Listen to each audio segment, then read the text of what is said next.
mata duree walaloo kootii waa'ee ashaaraa magariisaa jedhunuuf dubbatti. Assalaamu alaykum jechuuniin jalqaba. Yaa ummata keenya mee biqiltuu dhaaba. Ani mataa qiyyaan kunuunsuudhaan qaba. Tana dhugaan jennee abooniin kijiba. Yooniif soba taate asirrattiin dhaaba. Dhugaa taanaan immoo an biqiltuun dhaaba. Dhugaa taanaan immoo an biqiltuun dhaaba.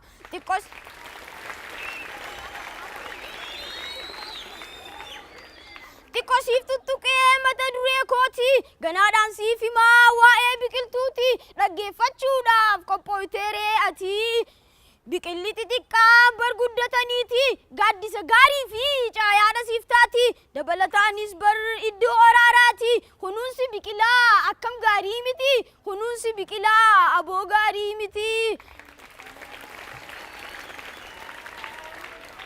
Kana qofaa miti biqila kunuunsuuni waa baay'eedha qabdi faayidaa wajjiini biqila gurguddaa ammaas cicciranii teessoo irraa tolchuun kan bobeeffatanii kanneen akkanaa kun bar faayidaa isaanii miidhaa isaaniiti siifiin ibsaanii biqila mancaasuun hongee nuuf fidanii jijjiiramni qilleensaa bar jijjiiramnaani balaaf nu saaxila wallaahi dhugaanii balaaf nu saaxila wallaahi dhugaanii.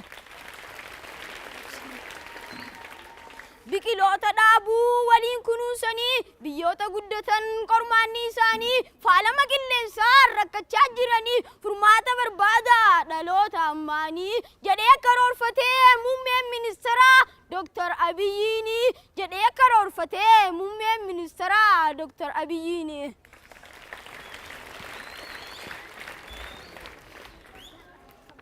Ishaaraa magariisaa mul'anni isaanii biqiloota dhaabnuu ergaa dabarsanii lammiileen biyyaatiis dhaamsa fudhatanii kan dhalaaf kan dhiiraa tokkummaan ba'anii biqiltuu dhaabuudhaan itti garsiisanii biqiltuu dhaabuudhaan itti garsiisanii addunyaa irratti seenaa galmeessanii addunyaa irratti seenaa galmeessanii.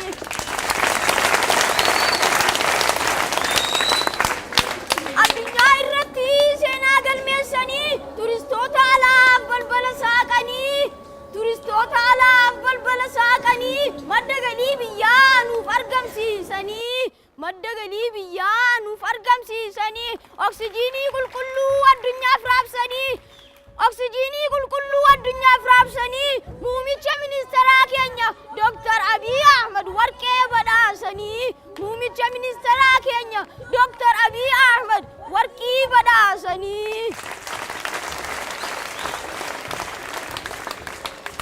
Xumuruuf dhiyaadhee walaloo koo ani isiniin jaaladhaa hundumtu keessanii kan dhalaaf kan dhiiraa barsiisaa waliini manni barumsa koos bardaandii boruuti abbaan ogbarruudhaa barbarsiisaa kooti maqaa isaansiif himaa barsiisaa sultaanii hamilee naaf kennaaf raawwadheera ani hamilee naaf kennaaf raawwadheera ani. Waan na dhaggeeffattaniif guddaa galatooma.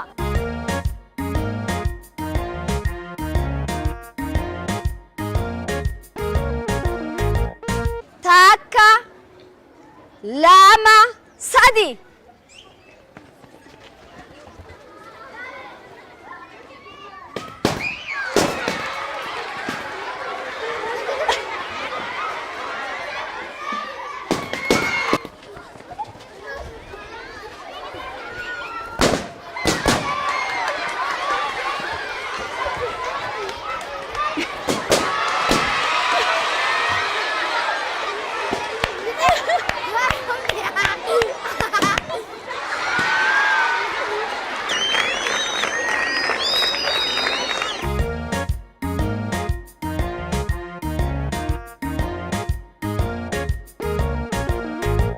Lelo leleyo ibsituu dukkanaa saayinsii fi seenaa aadaa fi hodaa safuu fi sansakaa duudhaalee hawaasaa irraa waraabatu dhaloonni beekumsaa. Ijoollee kan daawwachaa turtan qophii leellooti. Qophii leelloo keenya arraan hedduu bashannantanii baay'ee gaariidha.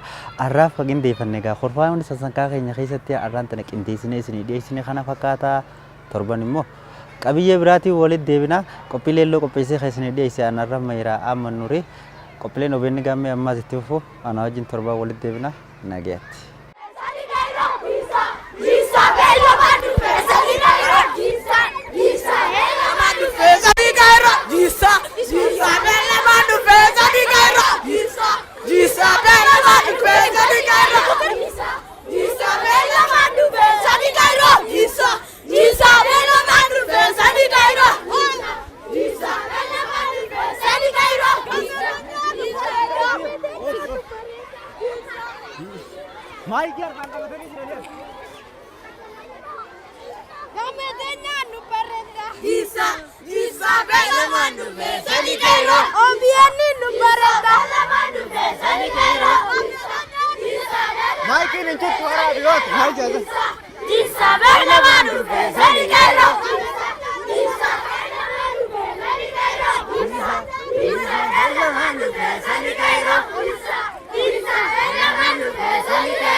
Lelo leleyo ibsitu dukana saayinsii fi seenaa aadaa fi hodaa safuu fi sansaka duudhaalee hawaasaa irraa waraabatu dhaloonni beekumsaa.